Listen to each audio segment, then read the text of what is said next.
Selling to a DSO. Will it be a dream? Will it be a disaster? What is new in the DSO space?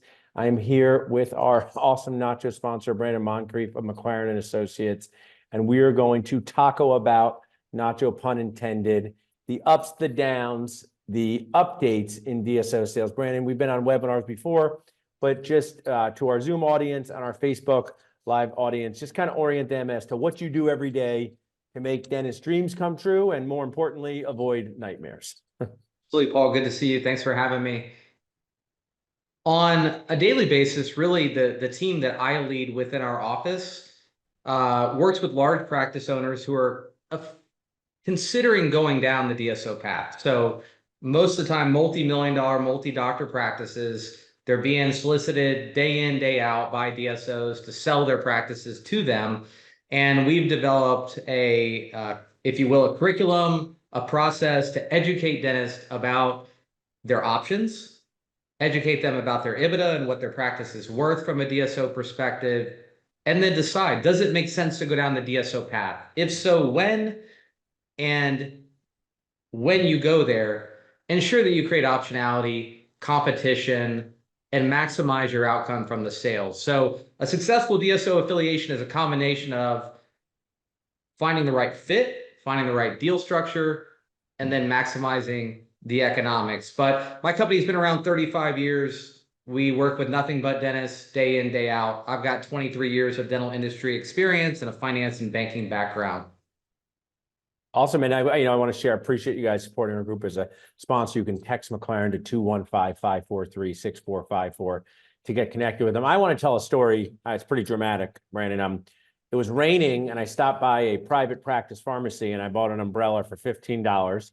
And then 3 days later, I went to CVS and I bought an umbrella for $9. So I supported both a private practice pharmacy and a DSO pharmacy. And I say this in jest, and what I believe is if there was pharmacy nachos in the 1980s or 90s, whether you were committed to staying a private practice pharmacist or you wanted to connect with a CVS or Walgreens, education is the key. And that's why everyone here, whether you love, hate, confused by DSOs, it is important to educate yourself as to what is happening in this space. And before we actually launched our questions, I just thought this: even if you're a private practice dentist that does $3 million a year, you're going to be competing against DSOs for associates. Is that a yes or no? Or tell us your thoughts on that. 100%. I mean, look, this is a lightning rod topic, right? People swear by it, swear at it. I'm used to that. I'm not an advocate one way or the other. You want to hang on to your practice forever and sell it to a private buyer down the road, that's great. You want to go down the DSO road, that's great. I'm just here to provide information. So even if you're not thinking about pursuing a DSO affiliation, DSOs are not going away. So I think that private practice is going to have to evolve to be competitive with DSOs. They're doing things every day to compete with you. They're spending a ton of money on marketing. They're spending a ton of money on equipment and technology. They're constantly recruiting, staff and associates. So you're recruiting with them for talent as well. And you're recruiting with them for patients. At the same time, vendors are offering them discounts. PPO plans are offering them higher reimbursement rates. And as a private practice owner, that's putting pressure on you. Vendors are dropping their pants over here to DSOs, and they're passing on the savings that they're giving to DSOs to private practice owners in the form of higher overhead expenses. And PPOs are, negotiating with DSOs for better reimbursement rates and then cutting reimbursement rates for private practitioners. I'm not of the opinion that private practice is, on its way out of fashion by any means. But I think that you've got to be aware of what's going on in the DSO space. You've got to evolve. You've got to stay, top of mind as to what's happening with trends in the industry to make sure that if you're going to hang on to your practice, you're going to be a private practitioner long-term, you're positioned for long-term success. Yeah, I love that outlook here. So we have some questions we're going to go through. People are here on Zoom. I have an awesome team member with me. Please feel free to ask questions in the Q&A. There's one on Facebook. My team member will put that in there for me. So let's start with this, Brandon. How are elevated interest rates and constrained capital markets impacting demand valuations? And before you answer it, just sort of 6-year-oldify this question for our audience. So how are elevated interest rates and constrained capital markets impacting demand and valuations? DSOs are in large part fueled by institutional capital from private equity firms and family offices. And they have a buy and build strategy. And they're essentially, buying EBITDA, buying practices, building infrastructure, and then growing a large company with the goal of selling it to the next investor in a 3 to 5 year window. The way to juice your returns when you're in the private equity world is to use leverage, use a lot of bank debt to fuel your growth, so that you don't have to fuel your growth solely with investor capital. And as a result, that increases returns at a recapitalization event.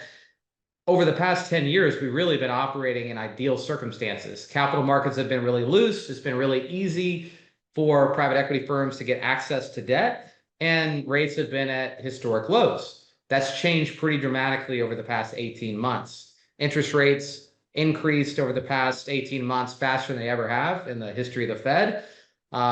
Rates, that private equity is borrowing at are in the 9 to 15% range. So that impacts demand from some perspective, because DSOs don't have as much capital as they once had. And it impacts what they can pay to some perspective, because the holding cost on the debt is significantly higher. So we've seen some DSOs that are over-levered, are in trouble financially. We've seen some DSOs that have grown too fast and are a little over their skis operationally over the past few years. And those DSOs are on the sidelines. They're either not buying practices, or they're buying practices at depressed valuations with a lot more structure in the deals. At the same time, we've had a lot of emerging DSOs, smaller DSOs that have recently taken on private equity capital that have kind of stepped up to fill that void. And then there's some stalwarts, some larger DSOs that have remained healthy and still have plenty of capital. So while we expected 23 to be a really tough market for demand to go down substantially and for valuations to really cool off, we haven't really seen that happen.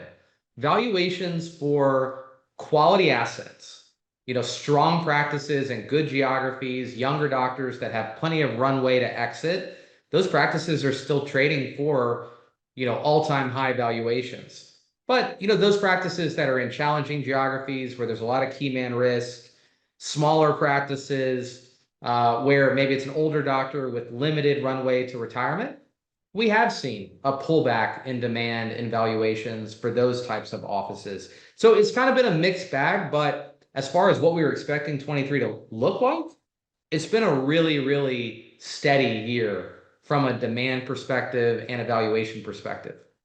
Awesome. Really some great insight there. Just a few things I want to strain out from there. You mentioned the older dentist. So let's just say we have a 60-year-old dentist.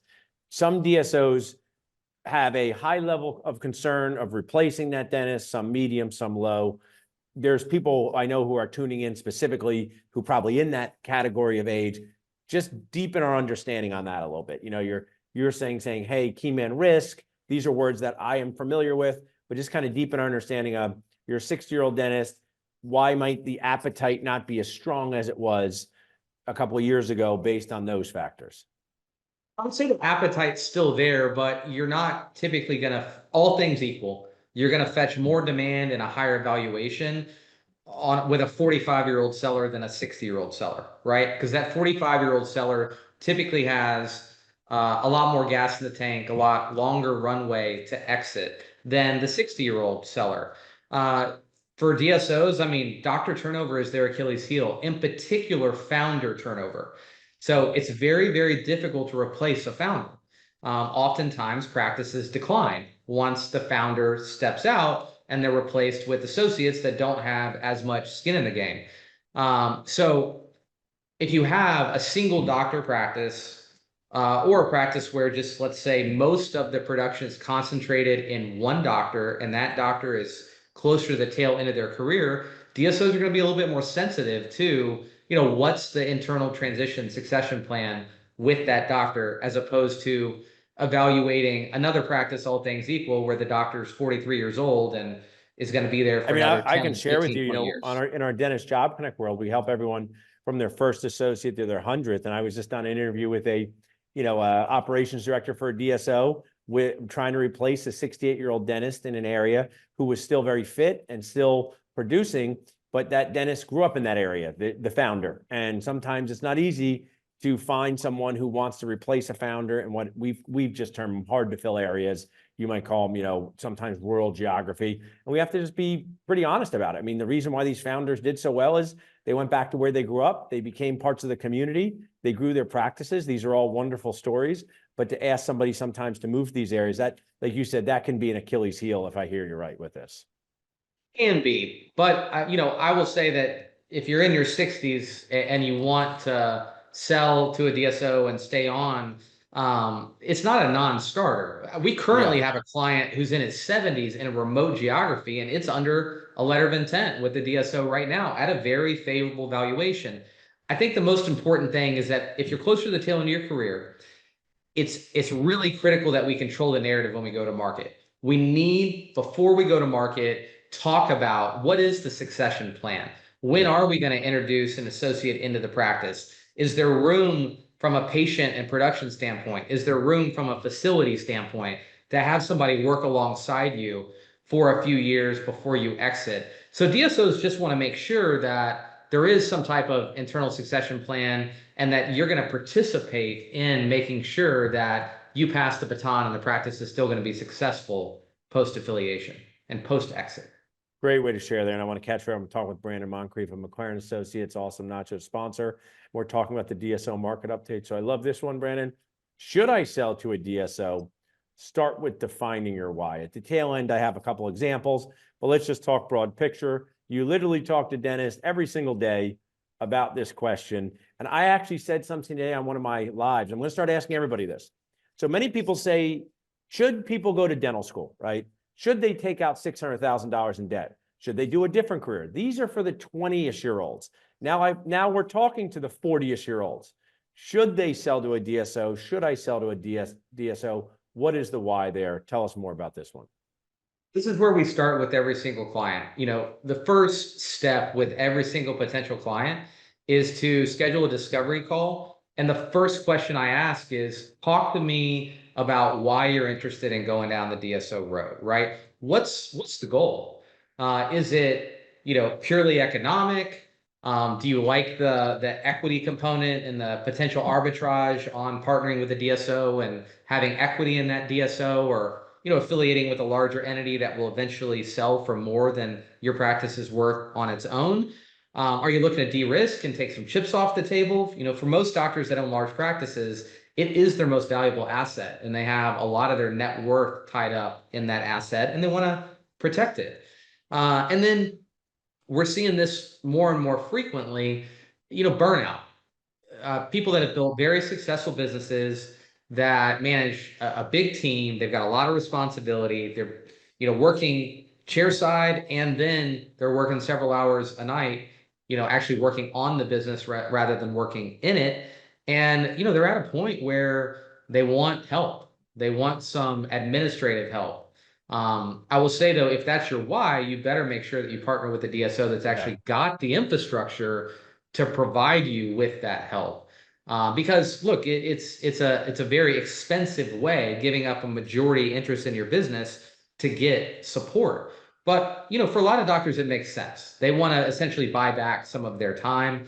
And for a lot of our younger clients, they didn't have kids. Maybe they weren't even married when they started and scaled their practice. But now they're 10, 15 years into it. They've got a huge business, and they've missed out on a lot of quality time with their kids and their spouse, and they want a little bit better work-life balance. So we're always trying to evaluate, what are the goals, and then how do those goals align with what's available in the marketplace? Does it really make sense to go down this road? Are there DSOs that are prepared to fulfill your why? And if not, then let's pivot to talking about, is it a practice management consultant? Is it an office manager? What are the other alternatives here outside of selling to a DSO?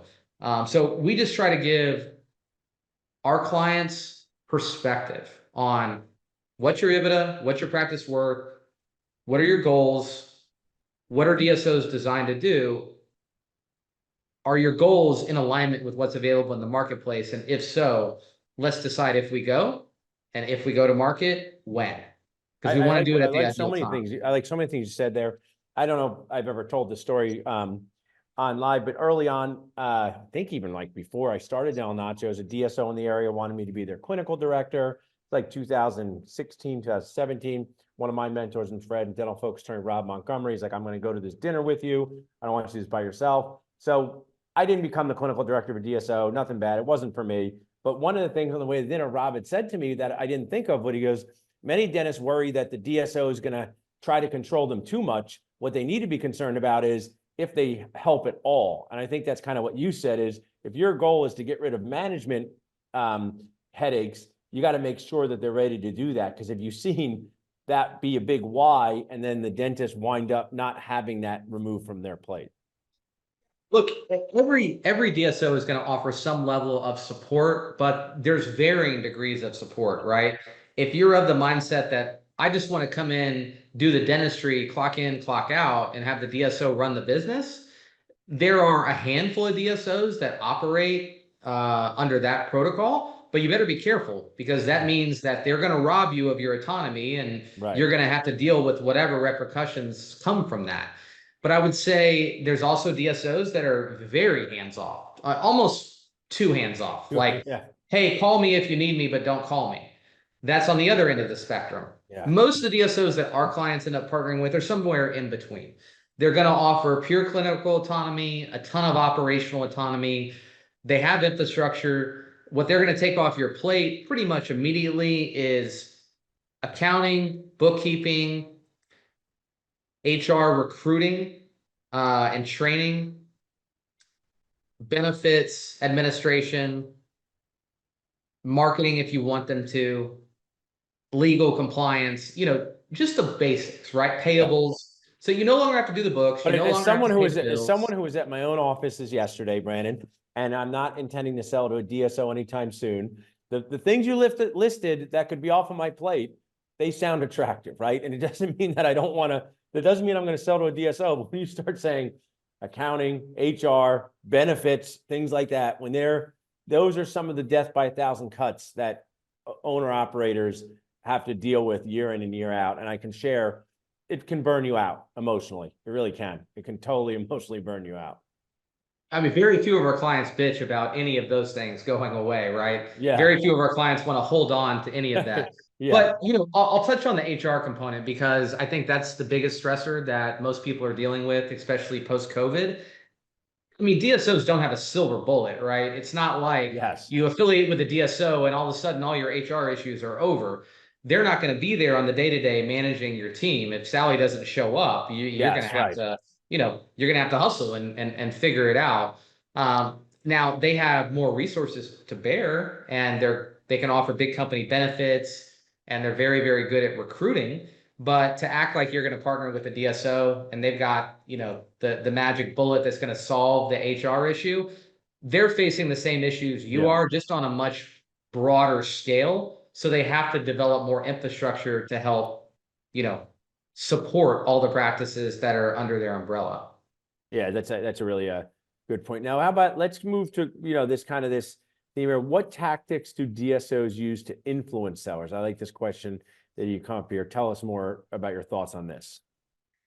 One of my favorite questions, because this really dives into what we do, day in, day out. Look, DSOs, private equity are relatively predatory to some degree. Their goal at the end of the day is to buy low and sell high. If we were in their position, we'd do the same damn thing. And what I tell most of my clients is you want to fetch the highest valuation and the most favorable deal terms you can for your practice from that DSO. And then you want that DSO to buy every other practice for the lowest possible cost they can so that you get the highest return on equity, right? But they're designed to try to get in front of doctors without people like me at the table, without your that's just people like you, right? So, I mean, I have helped many dentists in my Nacho world years ago. I didn't have a Brannon Moncrief to go to or anything. And I just said, hey, you got to stop before you sign this thing and talk to a professional. Talk to a Rob Montgomery, run this by. And I remember one distinctly from, I think, like 2018, where I really helped them because dentists can get, what would you call, I don't know if the right word's mesmerized, but stop and tell us about what people like you do. Because I don't think everyone understands exactly what you do. So dentists, large practice owners are being solicited every day by DSOs to enter into a conversation and do what we call a deal in the dark, not having proper representation, not, dating around and fielding multiple offers. They want you to have limited education and limited perspective, and that's going to result in them buying your practice for under market with more favorable deal terms than if you had a sell-side advisor like us. What we do first and foremost is educate you regarding EBITDA, regarding the value of your practice, define your why, define your goals, and decide if it makes sense to go to market. And then if and when it makes sense to go to market, we create a highly competitive environment. We utilize what we call a blind bid process. So we put your practice out to bid among all the DSOs that we feel would be a good fit for your why and would be aggressive from an economic standpoint in bidding on your practice. We basically say, hey, we're representing this doctor. Here's all the information you need to make a bid on the practice. You've got 6 weeks to evaluate the financials and meet the doctor, vet them, get to know them. At the same time, the doctor's gonna, be coached by us on what questions to ask, and they're vetting the DSO. And within a 6-week window, you need to make an offer if you want to pursue this opportunity. So we go through this vetting process. That's a two-way street where our client's doing diligence on each DSO we bring to the table. Each DSO is doing diligence on our client and their practice. And at the end of that, the DSO makes a bid, submits an offer. And in most scenarios, we're talking 5 to 10 offers, somewhere in that range. And then we sit down with our client and say, all right, economics aside, who do you like the best? Who do you think who are the front runners from a fit and culture perspective? And then let's talk about economics. Is there a clear front runner and we want to negotiate with that particular buyer? Or do we have 2 or 3 front runners and we want to call for best and final? I don't know that I've ever accepted a bid as it sat when it initially came in. But as a result of following our proven DSO affiliation process, 1, you're going to have optionality, right? You're going to have perspective.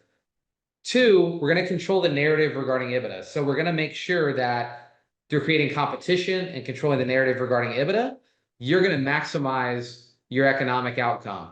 Because that's one of the key ways that DSOs manipulate sellers is manipulating EBITDA. Everybody's focused on the EBITDA multiple. I want a 6x, I want a 7x, I want an 8x. The EBITDA itself moves the valuation far more than the multiple. Every dollar of EBITDA is worth somewhere in the range of, let's say, $7 to $10 in value. So DSOs often dangle the carrot of, I'm going to give you a sexy multiple, but they're going to undercut you on your EBITDA. Yeah. And as a result, your valuation is going to be way lower than it should be. So on average, our clients receive a 20 to 25% lift on the valuation compared to if they called that same DSO on their own. And the reason why I'm able to quantify that is because 75% of our clients are already in conversations with DSOs at the time they hire us. Yeah. Oftentimes there's already offer on the table simply by me walking in the boardroom, right? Immediately, they sit up in their chair and they're like, yeah. Okay, the table's being reset. We're now in a competitive environment. And then you find out what you thought was a good offer, just how good it can be. So I love what you're sharing here. Also, I kind of want to just, pause for and say, people who do something every day often disagree on the plan, because dentists, if they look at a set of x-rays and models and photos, disagree on the treatment plan. And then I actually went to a broker conference where I was the keynote speaker on social media a few years ago, and they did the coolest thing. They took a practice for sale, private practice, and it's a contest, and I think they all have a fun bet over it. They break up into teams. This is a real one that was sold, right, Brannon? And then they have to present what they think it's worth. And they are so wildly different. These are literally brokers that do this every day, $1.2 million practice. Someone gets up there and says, this could be sold for 1.3. Another group says this could be sold for 600K. And at the end, they reveal what it was really sold for. And it's a really, it's a fun experience. So I kind of want to bring you into this. These dentists sitting there thinking, I do $2 million a year. How can my EBITDA be different? How can the valuation be different? Why do these DSOs come to the table with such different offers on something that many dentists think is just about numbers? Combination of a couple of things. So one, a lot of them are trying to manipulate EBITDA to drive down valuation. They want to buy low, sell high. So therefore, they're going to do whatever they need to do to disallow add backs and to oftentimes layer in infrastructural costs that the DSO says that they're going to bear and therefore erode your EBITDA because of the infrastructure that they've built and that they provide. It also has to do with how well capitalized they are, right? Right now, we're in a very fluid environment where some DSOs, are on their heels, some are on their toes, some have money, some don't. So let's say if you take a $3 million top line revenue practice to market, in today's environment, if you bid that out to 15 different DSOs, the offers will vary in the millions. And the larger the practice gets, the more the variance in offers from DSO to DSO. So if you give your numbers to 10 different DSOs, they're going to give you 10 different EBITDA figures. Yeah. And there might be a couple that are accurate, and there's going to be, most of them are going to be lower than what your EBITDA actually is because they're trying to control the narrative and they're trying to, buy the practice. And the value of working with someone who does something like this every day is you just know what's normal and what's not, right? And you know what makes sense and what doesn't. And I'm sure sometimes you have to adjust your client expectations because they read on Facebook that they would get $10 million for a $2 million practice. And I'm sure other times you show them aha moments where they're going to get more. We did get a good question here from our audience. Do DSOs care if the practice is PPO or fee for service? Do they approach them differently? Most DSOs understand both the PPO game and the fee for service game. So whether your practice is a blend of both or exclusively PPO or exclusively fee for service, there's going to be plenty of DSOs out there that are going to be interested in those types of practices. And a lot of people think, well, I have a fee for service practice. The last thing I want to do is go back and network, and DSOs are going to force me to sign up for a bunch of PPO plans. No, absolutely not. I think most DSOs would prefer that all their practices are fee for service, but that's just not the reality of the marketplace. So there's really no threat unless the practice is not performing well that a DSO is going to take a fee for service practice and turn it into a PPO practice. And I'll kind of share, you've alluded to this, my assumption, and you can clarify for me because I don't do this as much as you. You buy a good practice run by a founder, you want them to keep running that practice the same way they've been running it and doing well, and hopefully just giving them bandwidth to do more, right? If my brother and I, and especially my brother, didn't have to deal with some of the HR headaches and the other things, and someone was doing it, we might be able to just produce even more and focus more. So, that's sort of, you're just dispelling the myth that they're going to take a fee for service practice and say, you now have to sign up for 15 in-network plans tomorrow. Goal of a DSO and the goal of private equity is to grow the practice, top line revenue and EBITDA. And as you mentioned, a lot of times when they lift that administrative burden off the doctor and off the staff, they have more time to focus on the patient and to diagnose more treatment. And, the practice is going to grow as a result. You just brought up something that I want to touch on. And I think it was actually in the comments today, or maybe when you were promoting this webinar, but a lot of people have this sense that a DSO is going to buy your practice and reinvent the wheel, re-engineer it. You're going to have to drink the Kool-Aid. You're going to be miserable, and the practice is going to crash and burn. The opposite is true. I'm sure those horror stories are out there. Those doc in the box, big DSOs that operate under that protocol, but that's not who we work with. The DSOs that we work with, they buy quality practices that are performing at a high level. They partner with great clinicians, and then they just support them behind the veil. I actually think you have a lot more risk of someone undermining your legacy and re-engineering your practice when you sell to a private buyer as opposed to a DSO.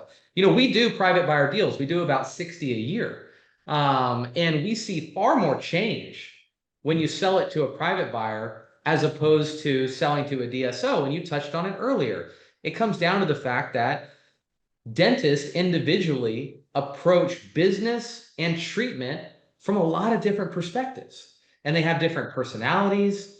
So I would say your practice is going to experience more change, at least in the initial few years post sale, in a private buyer transaction than it will in a DSO sale. And I'm with you. And I'm just here to share the reality because I help with both of these things too. In a lot of these private practice sales, a lot, not all, sellers looking to kind of be done as soon as possible. One of the things that rules people out sometimes of DSO sales is I say, they go, oh, Paul, I might want to do a DSO. I say, I just want to know how many more years do you want to practice? They go, I don't understand the question. I want to be done yesterday. And I go, well, that's not for you. So just as the reality for any business transaction, many of these founders who sell to private practice dentists kind of have no idea what happens afterwards. They're trying their best. They're good people. They're trying to interview good candidates to buy their practice, but it is a myth that you have this control over it. And actually in a DSO transition, or even when my brother and I bought some practices that we had kept the guy on for 2 or 3 years, they have a lot of impact on their patients after the sale because they're still there. So I think that's a really important point. Tell us about keys to maximizing the outcome, even if you're reinforcing some things you've already touched on, Brannon. Thought this was a good point to bring up. So tell us some of these keys. So you got to build a team, right? You've got to have a team of professionals around you. You've never done this before. You only have the opportunity to do it once. You've got to have a great dental attorney. You need to have your financial advisor and your CPA involved. You need a sell-side advisor to control the narrative and create a competitive environment and help you negotiate the best outcome and find the right fit. That's first and foremost. You got to create competition. You've got to field multiple offers. You need perspective, right? You need to control the narrative regarding EBITDA. That's huge to making sure that you maximize the outcome. You need to vet the DSOs at the table. So you need to know what questions to ask. Who's your financial sponsor? What's your deal structure typically look like? When was your last recap? When's your next recap expected to occur? What's the projected return at that liquidity event? What are my rights at recap? Can I sell my equity in part or in full? Is there a ceiling on the EBITDA multiple I'm going to receive? What are you going to change about my practice? Are you going to rebrand it, change the hours? If you want to grow it, what's your intention there? There's so many questions to unpack as you're navigating the process of talking with different DSO buyers. So you've got to focus on who's at the table, do your diligence on them. Don't make diligence a one-way street. And, before you do all of that, you need to make sure that affiliating with a DSO is the right And option. I think what you said in the beginning is key. Connect with people like you do this before you want to go to market, see when it makes sense to go to market. I totally understand. Listen, I'm a dentist this time, but most of the time I deal with sellers. They've waited too late to think about this big step. And then they become very impatient as to getting their answer. And then sometimes in this impatience, they cause themselves challenges. That's why I think it's key to connect with people like you and see what the practice is worth, see what makes sense. I'm sure, it's just like us with patients. When we can sit and treatment plan a patient and it's not their daughter's wedding next week and they're not going to France in 2 weeks, we're able to kind of just have a purposeful, calm discussion about what makes sense. And I'm sure I think I know the answer to this, but do you talk to people and go through this and decide it's not the right time for them to sell to a DSO? Yeah.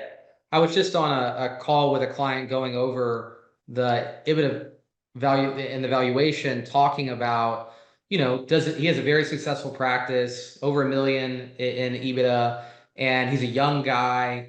And, I'll walk him through the valuation. I'll walk him through the EBITDA analysis. We talk through options, different deal structures. And then he asked me, he's like, what would you do if it was your practice? And I said, look, I can't answer that question. It's such a personal decision. I've educated you about what your practice is worth, and if we go to market, what the likely outcome is going to be. But you've got to really define your why and decide if now is the right time. And if not, you're going to be fine. I mean, you're killing it. You're making a ton of money. You don't have to do this. But if you're going to do it, let's make sure you do it right. That's the perspective that we have. And unfortunately, there's a lot of advisors out there that are giving you biased guidance, Right. because they want you to sell immediately so they can get as fast as they can from that phone call to a commission. Yeah. You mentioned you went to a broker conference. I mean, I was a dental lender for 10 years. I've worked with all the brokers. The bar is pretty low. Like most of the brokers are Yes. terrible. Most of the Yeah. brokers are absolutely terrible. They can barely get a private buyer deal done, much less, these very complicated, high level, financially impactful DSO private equity transactions. So you got to make sure you build a team, but you got to Well, make sure you've got the right people on that team. that's another thing, I've spoken with Rob Montgomery about in the early days of this is that, even though it's just simplistic, like dentists have state boards, we have to be licensed, we have to do things. Unless you need a real estate license, the barrier to entering the broker, when I got into broker in 2016, I talked with the head of the company. I go, oh, man, this would be cool. I think I'd be good at it. I go, what do you have to do to be a broker? He goes, nothing. You're a broker. I go, wow, that was easier than dental school. But he kind of explained why that's why the broker landscape can be filled with a lot of characters, to maybe put it diplomatically. A couple more questions. I won't keep it too much long, Brandon, but what if you had a successful practice and you placed associates in the office? How does that impact going to market for a DSO? So that's a great question. It's awesome to bifurcate the production among multiple providers because that lessens key man risk, right? Because you don't have all the production concentrated in a single provider, typically the founder. DSOs love that because that lessens the key man risk and it makes them a little less sensitive to your age and your runway to exit when you've already delegated a lot of the production to associates. So that's the positive. Now, the negative is that when you go to sell your practice, the DSO is going to want to make sure that the associates are committed to staying on as well. And how do you incentivize them to stay on? So you need to be careful about the conversations that you have with your associates regarding equity and an eventual sale or buy-in. You need to be careful about taking on minority partners, even if you have majority ownership and a unilateral right to sell the business. They can interrupt the sale if they assert themselves. So you need to make sure that you're thinking about as you're growing and scaling your business and bringing on associates, when are you going to exit? How are they going to be involved? Are you going to take on associate partners along the way? And if so, when you have those conversations, those buy-ins occur, you better all make sure you're on the same page regarding the long-term plan, or you're in for a headache. I really value what you're saying. I bought a few dental practices from older dentists, and people go, oh, will the patients stay, right? Will the patients stay? And most patients will stay because it's more painful to find a new dentist than to give us a chance. But there are patients that asked for their chart the second they got the letter, the dentist was leaving. But if you purchase a practice with 1,500 patients and 75 of them do that, it's a small percentage. But if you have 3 associates, you would think the associate would give the DSO a chance because otherwise they have to get another job. You think the associate would say, this is where I work. I know these patients. I may as well try it. But people are people, right, Brannon? So if 2 of your 3 associates say, hey, this isn't for me, and I get DMs all the time, I think my boss is going to sell to a DSO and I want to be prepared to leave because I actually think we could do webinars on this. I think they think that they're being forced out, even though no one's told them they're being forced out. They're just misinformed. And I think that they again think the practice is gonna undergo a tremendous amount of change under DSO leadership. And in 95% of the cases, that's not the case. Again, more change would occur if they sold to a private buyer than if they sold to a DSO. So I think some of it's the fear of the unknown. Most associates we found will give the DSO a chance unless, here's the caveat, if you have promised your associate the opportunity to buy the practice or buy into the practice, and then you pivot to a DSO affiliation without allowing that to happen and getting them on board, and you surprise them 2 weeks before closing by telling them that you've decided to pull that Yes. rug out from under them and sell to a DSO, expect them to be pissed off. And I can understand that because most of those associates, like I have multiple awesome associates where I don't know if they ever want to be a practice owner in their whole lives, right? And I wouldn't be surprised if they stayed as associates. But then there's other associates where they're really itching to be an owner, right? And that they're kind of on the precipice of, I want to be an owner, and I can see why that could be crazy disruptive. So I see that those pros and cons. So we're just gonna do a couple speed rounds to end this up. You showed so much. So I like to just continue to educate. And we talked about why private practices will not go away. And there's many reasons, but one of them is there's private practices of certain sizes that DSOs are disinterested in most of the time. So tell us, even if it's a layup for Brannon Moncrief, why do most DSOs pass on buying practices with less than $750,000 in collections? This is why I say that, private practice is not going to go away. Half the practices in the country do less than $1 million in revenue. DSOs are not interested in practices of this size, really $1 million or less in top line revenue, because it's hard to generate meaningful EBITDA with a revenue level at that range. Most DSOs start to get excited when EBITDA gets to about 300,000. And a healthy practice runs a 20% EBITDA margin. So you've got to get to about 1.5 million in revenue to generate $300,000 in EBITDA. So that's why, DSOs typically don't perk up until you're doing 1.3 to 1.5 million in revenue. And that's also the inflection point where the DSO valuation starts to run away from the private buyer valuation very quickly. A practice with 1.5 million in revenue and 300,000 in EBITDA might sell for 130%, 140% of revenue in the DSO world. It's only going to sell for, maybe 80% of revenue in the private buyer world. A really good point. And then I'm just going to go a quick question before we do our last question. So two quick ones. This very nice person in the chat has asked some great questions. After a DSO buys a practice, do teams usually stay, not stay? He said he heard his friend say that the front desk was going to tell the DSO they had to make more money to get to stay. So just maybe touch on the team transition. Is the DSO usually looking to keep them? Do they cut their salaries in half? Tell us about the team part. The easiest way for a DSO to light their investment on fire and burn it to the ground is to piss off the doctor or the staff, right? So all DSOs, at least the ones that we work with, they want the team to feel like it's going to be same or better. So same pay, likely better benefits. So it's often a lift from a benefits perspective because DSOs offer big company benefits. So they're going to want to retain all the staff. They're going to be very sensitive to it. They're going to want to retain all of the doctors. As far as staff retention goes, though, a lot of it is going to depend on when you tell them and how you tell them. So making sure that you tell them at least a couple of weeks before closing, so you don't, spring it on them at the last minute. That goes for private buyer sales too. Yeah. You don't want to tell them the day after you sold. That feels disingenuous. But how you explain it is also important. Whether you sell all of your practice or only 60% of your practice, you should explain it as a partnership.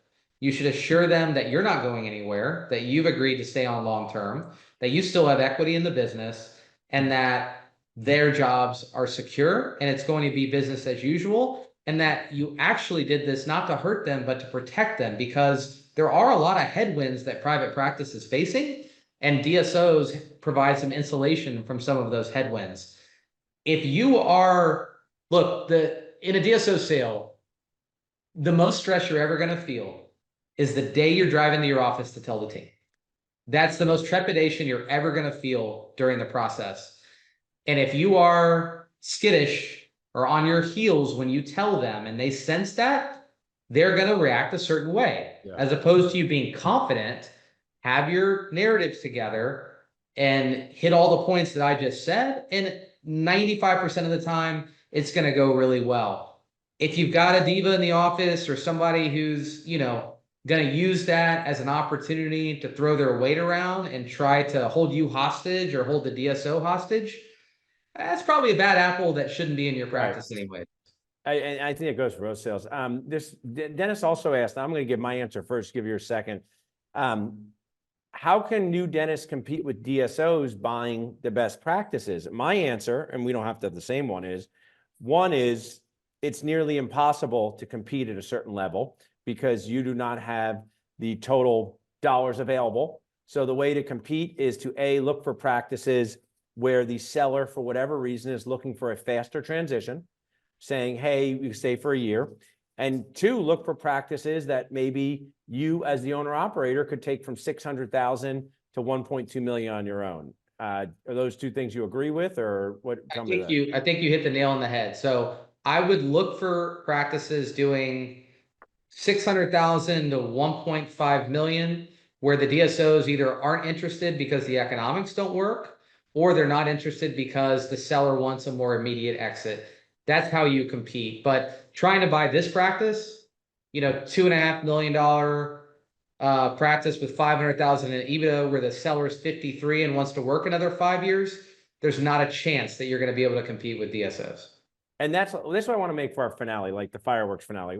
They kind of look like the rest of the fireworks, but I digress. I'm not a big fireworks guy. I don't know if that's surprising to everyone, but this was on Facebook this morning. I was on the treadmill. You have stood in there and been classy with your responses. There's a lot of passionate private practice dentists who say this. So I'm Dr. Guac. I got a $2.5 million practice with $500,000 of EBITDA.